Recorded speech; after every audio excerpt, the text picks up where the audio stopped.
Hello, everyone. I just saw Spider-Man No Way Home, and it was great, and I'm going to tell you about it. But first, I need to address something about the Ghostbusters video. It has come to my attention from a commenter that I didn't really give a spoiler warning. Like, I thought I had, but when I looked at it, it wasn't exactly clear. And so I'm sorry if I spoiled things from that movie for you. And there are going to be spoilers in this review, but I'm going to talk about them after the non-spoiler things, and I am going to clearly signify when the spoilers begin. So, Mav, this is for you. If you haven't seen the movie yet, watch the movie, and then come back and watch the spoilery parts of the video, because I guarantee you'll love the movie. Anyway, but yeah, the non-spoiler section is probably going to be pretty short because a lot of the movie revolves around things that I would consider to be spoilers. So,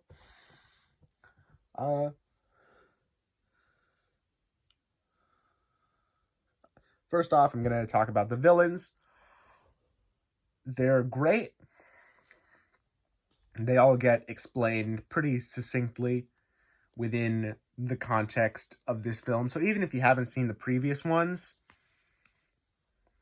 you'll still be able to get it. My mom was actually with me in the theater, and she said that she was able to pick up on what the Lizard and Electro's deal was, even though she hadn't seen the Andrew Garfield Amazing films. And also, I like their philosophy with the designs. You know, the designs that were pretty good already, Doc Ock, Sandman, Lizard, they just kept pretty much unaltered. Goblin, who was a little bit off, they altered the design slightly. He doesn't wear the mask nearly as much in the film, and we can just see Norman Osborn's face. Meanwhile, Electro just looks really off in Amazing Spider-Man 2, and they made him look really different and a lot better and closer to the comics in this one. So that's good.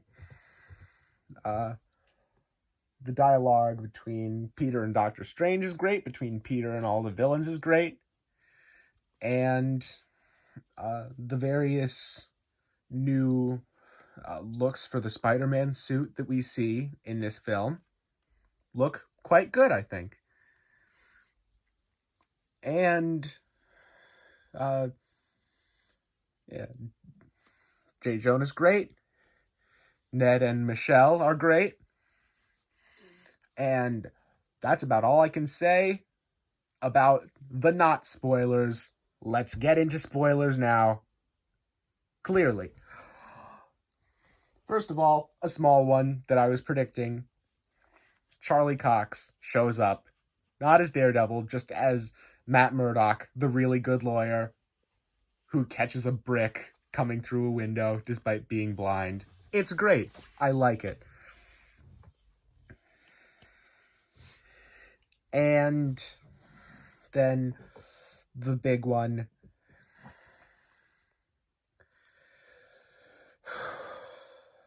Let's talk about Toby and Andrew. Everyone knew it was coming. I'm putting this in the spoiler section just for anyone who possibly didn't know. But we all knew. Like, all the evidence pointed to it, except for the fact that Marvel was denying it the whole time. So yeah, but we all know Marvel is liars after the whole Jonathan Majors thing. So, I feel like introducing Andrew first was a good move because we all know he's going to be overshadowed by the presence that is Tobey Maguire.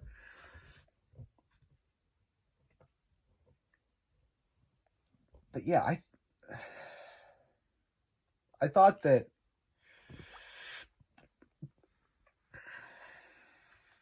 Andrew actually got a lot of great moments in this movie. You know, like his pair of films that he gets a lot of hate, justifiably. But Andrew Garfield had potential to be a good Spider-Man. It was just squandered by the films and the studio that he got being not great. Side note, there was a shout out to Avi Arad, the original True Believer, in the credits, and I just... That ticked me off a little bit because Avi Arad is notorious for ruining things. But I'm talking about Tobey and Andrew right now. I'm very sorry.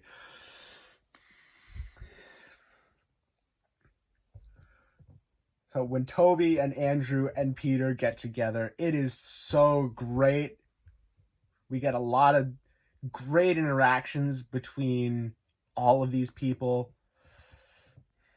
Like the first little bit where they're talking about power and responsibility, fantastic. And then we get to the little science classroom, and they're all doing science together, which is really cool.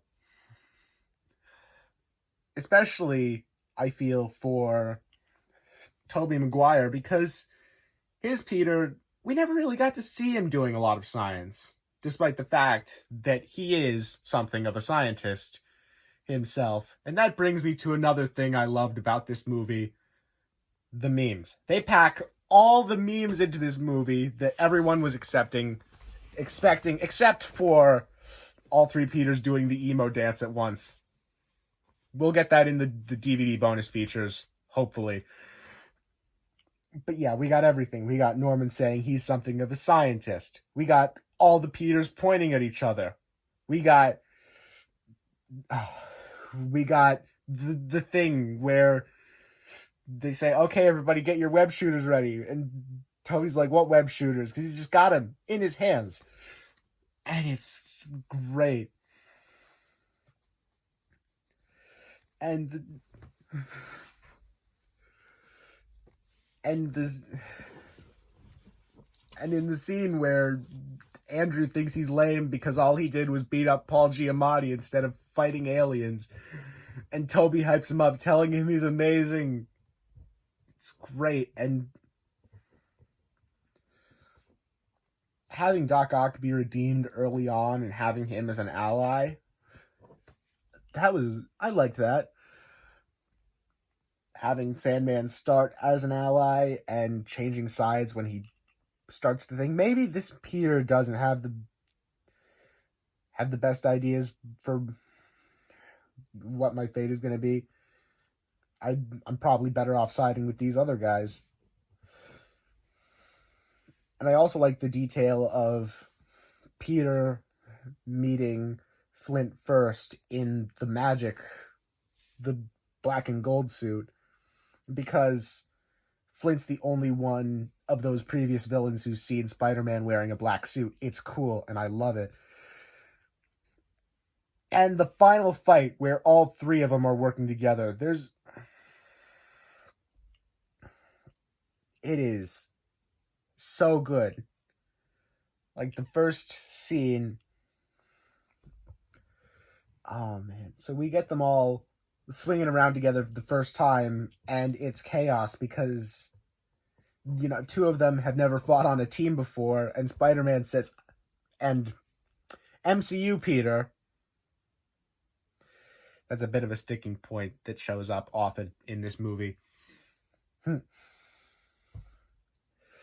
MCU Peter says, I was on the Avengers. And Tobey is just so supportive, like, that's great! What is that? And eventually they get the plan, and the plan is basically to cure these villains who have all come into this world, and they do it first with Octavius, and they give him the new chip for his robot arms. And then I'm sorry. And then the rest of the villains all escape. And so Toby and Andrew and Tom all make these antidotes to whatever it is that these other villains have. And they have to slowly work to cure them all. And then Tom Holland Peter has this showdown with the Green Goblin and almost kills him after he killed Aunt May, which is a thing that happened in this movie that I haven't mentioned yet, despite it being really important, just because this movie has a lot of things happening in it.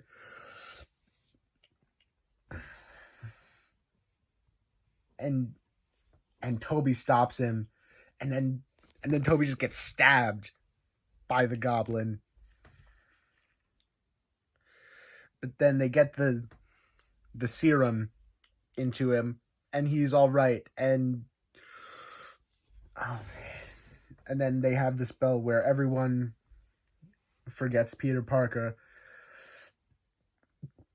and all the villains go home. Oh man, and that's great. And yeah, this movie is really good.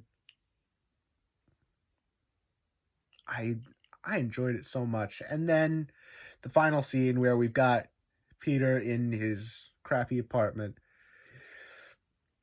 making a new suit with just the sewing machine.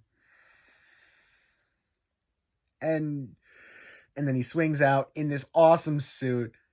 It's like they took the best parts of the Andrew Garfield suit and the MCU suit and the comic suit, put them all together, and they got what we have, and it looks so good. And I think that the mind wipe thing where everyone forgets about Peter Parker at the end, I think that's a great thing to address a problem that a lot of people have had with Spider-Man in the MCU, which is that he's felt like Iron Man Jr., and now he doesn't have any of that anymore. No nanotech suit. He doesn't have any of that anymore. He's just back to basics. Back to the place where those other two Spider-Men were in their universe. Except for the fact that there are other superheroes running around. And yeah, I'm looking forward to the next trilogy of movies that Tom Holland has to look forward to. And I look forward to just being able to call him Peter Parker without these other two running around, because it was cool seeing them for one movie, but it would get confusing after a while. Yeah. And then the post-credits scenes.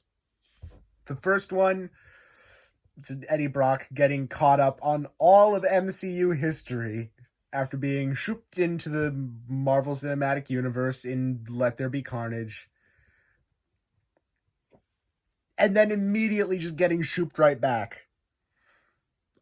It's hilarious that he just spends a minute and a half of screen time in the MCU and then leaves, but not before depositing a tiny little speck of symbiote goo that is no doubt going to chase after Spider-Man in the next one. And then the second post-credit scene is something we haven't really seen in a decade, which is a post-credit scene that's basically just a trailer for a future movie. The last time we had that, as opposed to all these little ones that are just a snippet, was Captain America: The First Avenger, which was before I even started watching Marvel movies. What was I, like 8? Yep. Man. But yeah, I did like the trailer that we got for the Multiverse of Madness. And again, I just like the name Doctor Strange in the Multiverse of Madness because we need more stories where the title is main character in name of story. I like those. And I learned afterward that the big eyeball tentacle monster isn't the Shumagorath, and I misinformed my mom about that, so I'm gonna have to correct that next time I see her, which is probably gonna be Christmas Eve. Yeah, it's Christmas. Wow. I'm gonna just tell you what my biggest Christmas wish is. All right, sorry about that. The video cut out weirdly. But yeah, you can see I've got the Lego Millennium Falcon from 2015 here, as well as the UCS BB-8. So, yeah, my big Christmas wish for this year is the big Daily Bugle set, which just looks so good, has so many great minifigures in it. And I'm probably going to get some Legos for Christmas just because my mom knows that is what I like. So, yeah, whatever Legos I get, I'm probably going to construct those on stream. That's going to be my first non-video game stream. And I'm really looking forward to it. And yeah, thank you all for sticking around for this massive video that I've created. And yeah, I will see you later. Merry Christmas.